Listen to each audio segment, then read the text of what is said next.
मुख्यमंत्री देवेंद्र फडणवीसांचा कारभार औरंगजेबाच्या कारभारासारखा असल्याची टीका काँग्रेसचे प्रदेशाध्यक्ष हर्षवर्धन सपकाळ यांनी केलाय।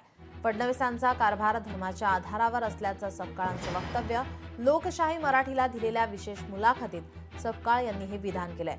तर हर्षवर्धन सपकाळ यांनी आपली उंची तपासावी आणि नंतरच मुख्यमंत्र्यांवर बोलावं असा सल्ला भाजपा नेते चंद्रशेखर बावनकुळे यांनी दिलाय।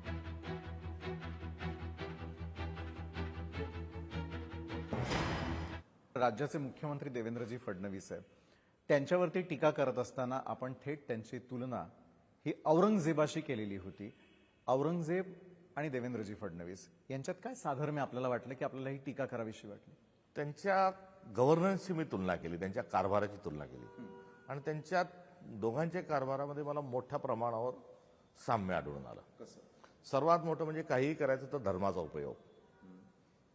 औरंगजेबी त्यांनी तर एक मौलवीच ठेवला होता, ते प्रत्येक निर्णयात विचारायचे। त्याच्यावर मराठी वाङ्मयामध्ये खूप चांगले नाटकं आणि साहित्य येऊन गेलेलं आहे त्या संदर्भात।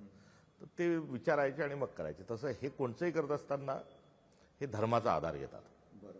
हा पहिला त्यांच्यातलं साम्य आहे। दुसरा जो आहे तर कारभारामध्ये जे स्तुती करतील, जे त्यांनाच प्राधान्य दिलं जातात।